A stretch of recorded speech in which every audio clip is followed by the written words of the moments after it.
Hello friends, welcome back to Alia Port. Today we will talk about NPK fertilizers. तो सबसे पहले बात आती है फर्टिलाइजर्स क्या होते हैं। जब भी क्रॉप कहीं पे ग्रो होता है, मतलब पीस ऑफ लैंड कहीं पे अगर क्रॉप ग्रो होता है, ये कोई लैंड है और ये कोई क्रॉप है, जैसे अब क्रॉप की थोड़ी रूट्स भी होंगी। ये जो रूट्स हैं ये सॉइल से न्यूट्रिएंट्स भी लेंगी, जैसे नाइट्रोजन, फॉस्फोरस, पोटेशियम, और इसकी वजह से जो न्यूट्रिएंट कंटेंट है सॉइल में वो डिक्रीज हो जाएगा और बाकी प्लांट्स के लिए थोड़ा सा कम बचेगा। लेकिन फर्टिलाइजर्स क्या करते हैं, ये जो लॉस्ट न्यूट्रिएंट है, लॉस्ट न्यूट्रिएंट को रिप्लेस करते हैं। And they replace not only nitrogen, phosphorus and potassium but also nutrients like sulfur, calcium, copper, iron, magnesium and whatever nutrients are present in the soil which are helpful to crop growth. Or fertilizers also make sure that there is healthy plant growth. तो fertilisers क्या होते हैं? Fertilisers are chemicals which are put in soil to replace the lost nutrients like nitrogen, potassium, phosphorus, and also to ensure healthy plant growth. Now fertilizers हमारे two types के होते हैं, natural and artificial, right? या man made.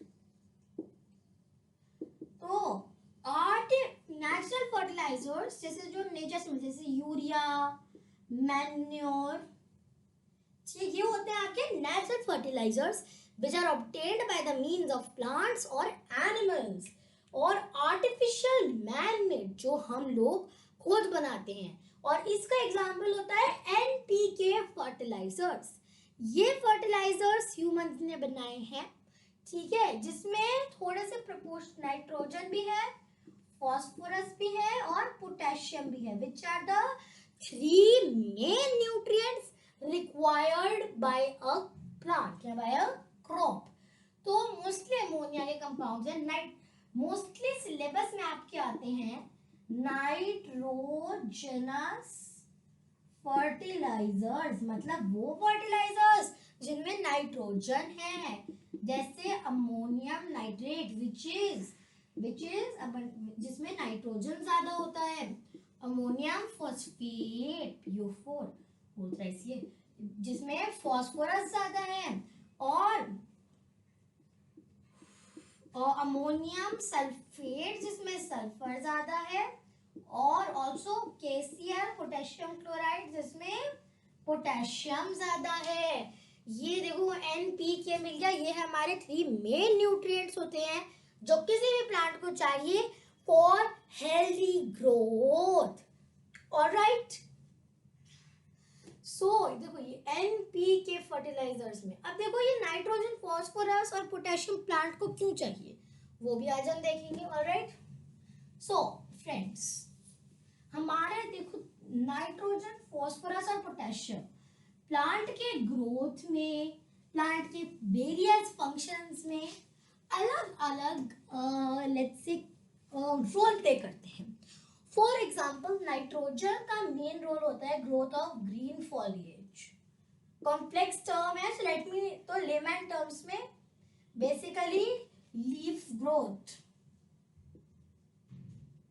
ठीक है, leaf growth में responsible होते हैं नाइट्रोजन।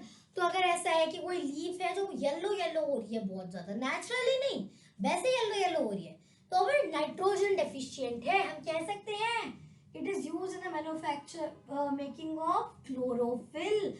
और अगर नाइट्रोजन डेफिशिएंट होगा, अगर नाइट्रोजन डेफिशिएंट होगा तो फिर क्लोरोफिल कम बनेगा और हमारा जो प्लांट होगा लेट से वो रह जाएगा, वो जो आपका प्लांट होगा वो रह जाएगा येलो कलर का उस पे आ जाएगा।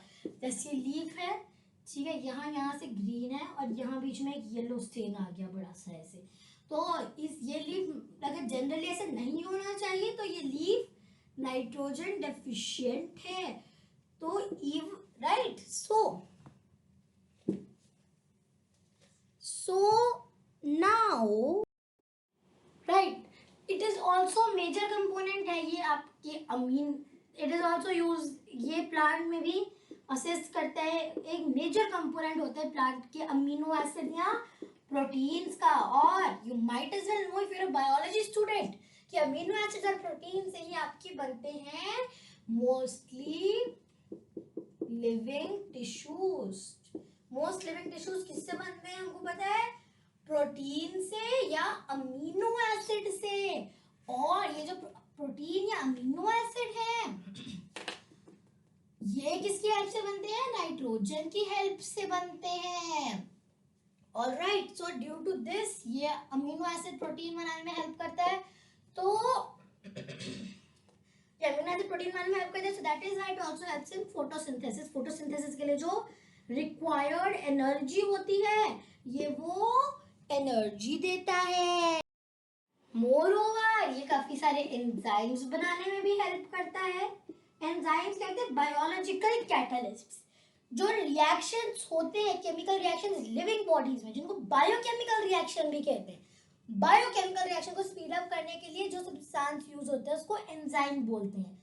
जैसे नॉर्मल केमिकल रिएक्शन को स्पीड अप करने के लिए जो हम सब्सटेंस यूज करते हैं वो कैटलिस्ट होता है. जो हमारा बायोकेमिकल रिएक्शन मतलब जो लिविंग चीज के अंदर बायोमास के अंदर केमिकल रिएक्शन हो रहा है उसको स्पीड अप करने का जो कैटलिस्ट होता है वो एंजाइम होता है. नाइट्रोजन जो है it also helps trigger some biochemical reaction. बिना नाइट्रोजन के कुछ बायोकेमिकल रिएक्शंस हो भी नहीं सकते. Once again I repeat, biochemical reactions वो रिएक्शंस है जो लिविंग बॉडी या लिविंग टिश्यू के अंदर केमिकल रिएक्शंस होते हैं उनको बोला जाता है बायोकेमिकल रिएक्शन. ना नेक्स्टली इतना ही आपको नाइट्रोजन के बारे में बताना चाहिए. बाकी तो काफी यूजेस है प्लांट में भी. Then you have your phosphorus.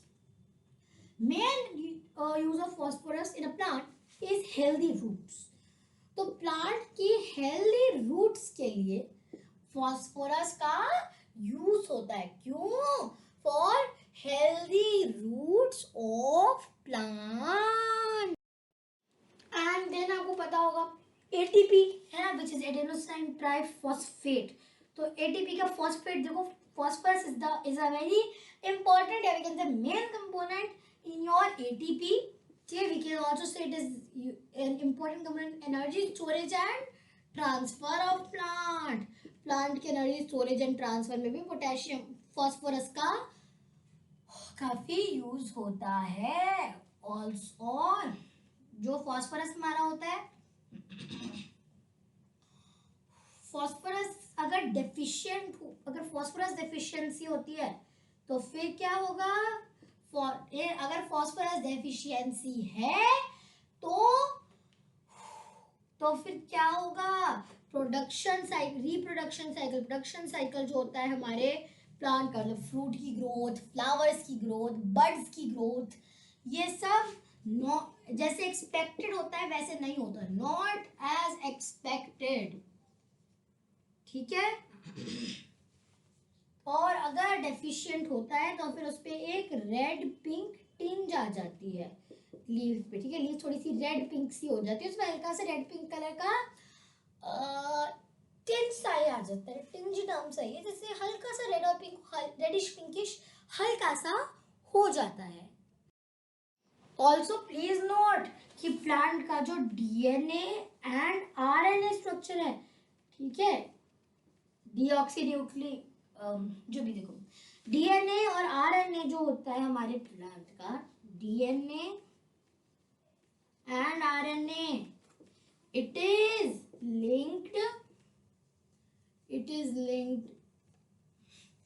linked by phosphorus. जो डीएनए और आरएनए का structure is linked by phosphorus. Now last but not the least, let us talk about potassium. Okay, potassium overall healthy growth of plant. ठीक है, जैसे अगर आप notice करें कोई प्लांट है जिसकी जो stem that is thinner than usual, thinner than it should be.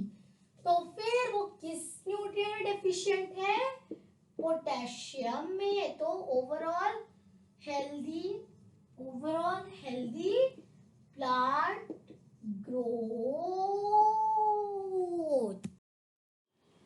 Also potassium की ये एक अच्छी चीज है कि it gives disease, bacteria नहीं, sorry, only bad bacteria, मतलब pest, flood and sometimes drought resistance. ठीक है. और जो हमारा पोटेशियम होता है वो प्लांट को या तो डिजीज और पेस्ट रेजिस्टेंस देते हैं, मतलब डिजीज से फाइट करने की प्रॉपर्टी, पेस्ट से, राइट, मतलब अलग अलग हम कहते हैं अलग अलग इंसेक्ट्स, एनिमल्स, लिविंग क्रीचर्स जो हमारे क्रॉप को हार्म करेंगे.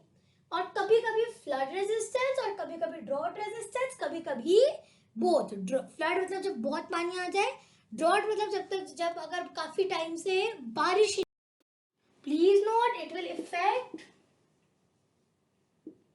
वाटर. ठीक है, it will effect water, carbohydrate and also nutrient movement. ठीक है, it is responsible for the movement of water, carbohydrates and nutrients to required part of the plant जिसमें requirement है. Also it acts as an enzyme activator. मैंने बताया enzyme क्या होता है? Enzyme is your catalyst activator. Enzyme क्या होता है? आपका कैटलिस्ट होता है in case of your biochemical reaction. Biochemical reaction क्या होती है मैं बता चुकी हूँ. वो केमिकल रिएक्शन जो बायोमास या लिविंग एंटिटीज में होती है, राइट. उसमें जो कैटलिस्ट होते हैं मतलब रिएक्शन को स्पीड अप करने की चीज जो खुद चेंज नहीं होती केमिकली, वो हमारा एंजाइम होता है. तो एंजाइम को एक्टिवेट करने के लिए, उसमें इफेक्ट शुरू करने के लिए पोटेशियम यूज होता है, which will also impact the production of starch of adenosine triphosphate, also known as ATP, the energy unit of a plant, as well as protein. So it will also impact the production of starch, ATP and protein. And last but not the least, ये plant tubers की growth में भी help करता है. अब plant tuber क्या होता है? जैसे अंडरग्राउंड प्लांट को या जो अंडरग्राउंड ग्रो करते हैं, जैसे पोटैटोज, तो जो नीचे का उनका होता है, ये जो अंदर पोटैटो है ग्राउंड के अंदर, इस पोटैटो को हम बोलेंगे ट्यूबर. ट्यूबर की ग्रोथ में हमारा पोटेशियम हेल्प करता है. And farmers rely on potassium for healthy growth of their crops या for their plant. So I hope कि एनपीके फर्टिलाइजर्स आपको क्लियर है. एनपीके फर्टिलाइजर्स वो फर्टिलाइजर्स होते हैं जिनमें नाइट्रोजन भी है, फास्फोरस भी है और पोटेशियम भी है. ठीक है, फर्टिलाइजर वो केमिकल्स होते हैं जिनको अगर हम सॉइल पे डालते हैं तो वो लॉस्ट न्यूट्रिएंट्स को भी रिप्लेस करते हैं और प्लांट की क्रॉप की हेल्दी ग्रोथ भी इंश्योर करते हैं. ठीक है, हमने देखा रोल ऑफ नाइट्रोजन क्या है प्लांट. ग्रीन फॉइल है basically leaf growth, chlorophyll banana, making of amino acid protein जिससे मोस्टली लिविंग टिश्यूज बनते हैं, फोटोसिंथेसिस में हेल्प करता है, एंजाइम्स बनाने में हेल्प करता है और बायोकेमिकल रिएक्शंस को भी शुरू करने में हेल्प करता है, ट्रिगर करता है. Potassium is used for healthy roots to make adenosine triphosphate, ATP, energy unit of plant. Energy storage and transfer के लिए यूज होता है. अगर इसकी डेफिशिएंसी हो तो प्रोडक्शन साइकिल वैसे नहीं होता जैसे होना चाहिए, रेड पिंक टिंज आ जाता है, हल्का से रेडिश पिंकिश हो जाता है लीफ, राइट. और डीएनए आरएनए पोटेशियम से आपका लिंक्ड होता है, फास्फोरस से, sorry. Potassium ensures healthy plant growth. ठीक है, डिजीज, पेस्ट और इन सम केसेस फ्लड और ड्रॉट रेजिस्टेंस देता है. वाटर, कार्बोहाइड्रेट और न्यूट्रिएंट की मूवमेंट इफेक्ट करता है. एंजाइम एक्टिवेट करता है. Production of starch, ATP and proteins में हेल्प करता है और प्लांट ट्यूबर की ग्रोथ में हेल्प करते हैं. Plant tuber growth. And once again all farmers rely on potassium for healthy growth of their plant, overall healthy growth. ठीक है, अगर किसी प्लांट के जैसे लीव्स हल्का हल्का येलो है तो फिर नाइट्रोजन डेफिशिएंट है। लीव्स पे रेडिश पिंक टिंज है तो फिर फास्फोरस डेफिशिएंट है। और अगर थिनर देन यूजुअल स्टेम है, स्टेम जो है जो जितनी मोटी पतली होनी चाहिए उससे थोड़ी कम पतली है, ज़्यादा कम पतली है, थोड़ा हेल्दी नहीं लग रहा प्लांट, तो पोटेशियम डेफिशिएंट है। So that was all for today's video. Goodbye. Thanks for watching.